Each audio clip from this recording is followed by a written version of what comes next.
በአዳራሽ ውስጥ የተሰበሰቡ የዓለም ቆነጃጅት የሩትን ታሪክ ሲሰሙ አብረዋት እንባቸውን አፈሰሱ። ሀዘኗን በውስጧ ይዟ ኢትዮጵያን በዓለም መድረክ ለማስጠራት ጥረት ያደረገች ትገኛለች።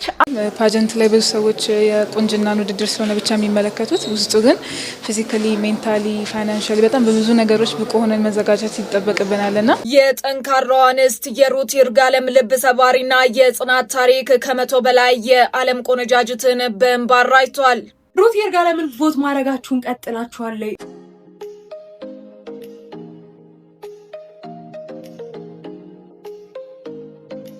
የዓለም ቆነጃጅቶች የሞዴል ሩትን ታሪክ ሲሰሙ ከሩት ጋር እንባቸው አፈሰሱ። Before coming here,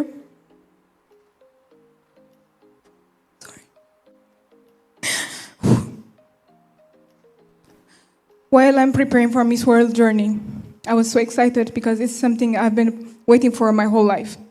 My sister got a call. She was told that they wanted to surprise me. And she have a design called Lulusu Clothing Brand. The earring that I'm wearing is one of her piece.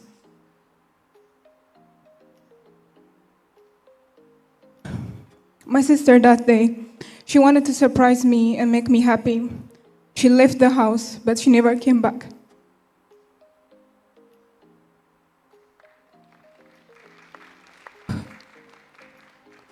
My sister got kidnapped. But after that, kidnappers started asking for money and tried to make me lose whatever I built in my life. 9 days of fear, prayers.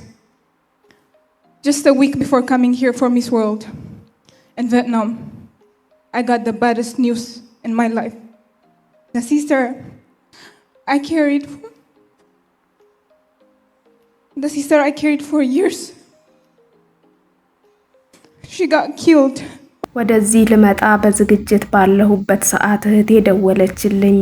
እናም ሰርፕራይዝ ላደርግሽ እፈልጋለሁ አለችኝ። እኔም በጣም ደስተኛ ነበርኩኝ። እህቴ በጣም ጎበዝ ዲዛይነር ናት። ይሄ ያደረኩት የጆሮ ጌጥ እሷ ዲዛይን አድርጋ የሰጠችኝ ነው። ከዛም እህቴ በአጋቾች ታገተች። አጋቾቹም በጣም ብዙ ብር ጠየቁ። በህይወቴ ያፈራሁትን ሁሉ መውሰድ እንደሚፈልጉ ነገሩኝ። ለ9 ቀናትም በጣም ከባድ ፍርሃት፣ ጸሎትና በጣም ፍለጋ ላይ ነበርኩኝ። ግን ላገኛት አልቻልኩም። ለዘመናት ከጎኔ የነበረችው ስንከባከባትና ስትጠብቀኝ የነበረችው እህቴን አጣኋት። እዚህ ልመጣ 1 ሳምንት ሲቀረኝ በህይወቴ በጣም ከባዱንና መጥፎውን ዜና ሰማሁኝ። እህቴ ሞተች። ኢትዮጵያዊቷ ሩት ይርጋለም በታላቁ የዓለም አቀፍ የውበት ውድድር ላይ የሀገሯን ስምና ባንዲራ በኩራት ከፍ አድርጋ በማስጠራት ላይ ትገኛለች። ሞዴል ሩት ይርጋለም ወደ ታይዋን ለሚስ ወርልድ ውድድር ለመጓዝ 1 ሳምንት ብቻ ሲቀራት ነበር በህይወቷ ውስጥ እጅግ አሰቃቂና ልብ ሰባሪ ሐዘን ይገጥማት። ይህንን አሰቃቂ ታሪኳንና የደረሰባትን መራራ ሐዘን በዚህ መድረክ ላይ ከ100 በላይ ለሚሆኑ የዓለም ቆነጃጅቶችና ታዳሚዎች ልብ በሚነካ ንግግሯ ስታጋራ ታሪኳን ያደመጡ የዓለም ቆነጃጅቶች በሙሉ ስሜታቸው መቆጣጠር አቅቷቸው ከሷ ጋር አብረው በእንባ ተራጩ። ሩት እንባዋን መቆጣጠር አቅቷት ስታለቅስ የየሀገራቱ ተወካዮችና ታዳሚዎች በሙሉ ከመቀመጫቸው ተነስተው በታላቅ ጭብጨባና ብርታት ጥንካሬዋን አድንቀውላታል። በቅርብ ሰው እንዲህ ያለ አሰቃቂና ከባድ የሐዘን ጭንቅ ደርሶባት የልቧን ቁስል ችላ ሀገሯንና ሕዝቧን ለማስጠራት በጽናት መቆሟ ከወዲሁ ትልቅ አሸናፊ ያደርጋታል ሲሉ በርካታ ታዳሚዎች በለቅሶ አድናቆታቸው ገልጸዋል። እህትን አጥቶ መግባት እንዴት ከባድ እንደሆነ አይ ካንት ኢማጂን እውነት ለመናገርና በጣም ጠንካራ ልጅ ናት ሩት። እኔ ማቃት ሚስ ኢንተርናሽናል ኢትዮጵያ ስንወዳደር ነው መጀመሪያ ውድድርን ስወዳደርና ሬዚሊየንት የሆነች ልጅ ናት። ይሄ ደግሞ የሀገር ጉዳይ ነው እና እባካችሁ ሁላችሁም እየገባችሁ ፎቶ አድርጉላት። አይ ኖ በገንዘብ የሆነ ሴክሽን አለው ማድረግ የምንችል ሰዎች ኢትዮጵያ ዲያስፖራ ኮሚዩኒቲ ከዛም ባለፈ ደግሞ ዶላር አካውንት ያላችሁ ሰዎች $20 is not that much። እንደዛ ደግሞ ሆኖ ያለ ገንዘብ አይኖ ብዙ ሰው አካውንት ምንድነው ይሄ የዶላር አካውንት አክሰስ ላይ ኖር ይችላል። ለዛ በኢሜይልም መደረግ ይችላልና እባካችሁ የገባችሁ ቮት አድርጉላት። ሩቲ በጣም መልካም ልጅ ናት፣ በዛ ላይ በጣም ጠንካራ ናት።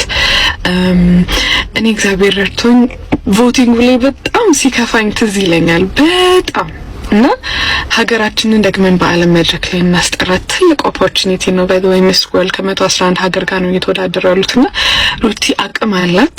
እነሱ አይን ውስጥ ደግሞ ቶፕ 40 ማስገባት ከቻለን የበለጠ ያጎላታል፣ እነሱ ሜምበር ውስጥ እንድትገባ ያደርጋታልና ባካችሁን ተባበር ለማለት ነው። አንድ ሰው አንዴ ቮት ካደረገ በኋላ ከ24 ሰዓት በኋላ ድጋሚ ቮት ማድረግ ይችላል። ብዙ ሰው ግን አላወቀም። የኛን ድምጽ የኛን ድጋፍ ትፈልጋለች እና በጣም ከብዙ መሰናክል በኋላ ነው እንግዲህ እዚህ ሰክሰስ ላይ ደረሰችው። እንግዲህ ቪዲዮቿን ገብታችሁ ማየት ይችላልላችሁ ታሪኳን ስትናገርና በጣም በቅርብ ጊዜ ነው ቤተሰቧን እህቷን አታ እንግዲህ ይሄን ውድድር ላይ እንግዲህ እንድትሳተፍ የሆነችው ማለት ነውና ኢትዮጵያ ሀገራችንን ወክላ ነው የምትሳተፈው። የዓለም ቆንጆ መባል እንግሊዝኛ አዲሳችን አይደለም። አክቹአሊ ኢትዮጵያ ሲባል የቆንጆች ሀገር ተብሎ ነው የሚታወቀውና የዘንድሮ ዓመት ደግሞ አሸናፊ እንድትሆን የኛን ድጋፍ ትፈልጋለች። ገብተን ቮት እናርጋት። ይሄ ነገር እንግዲህ እሷ ብቻዋን ተዋድራ የምታመጣው አይደለም።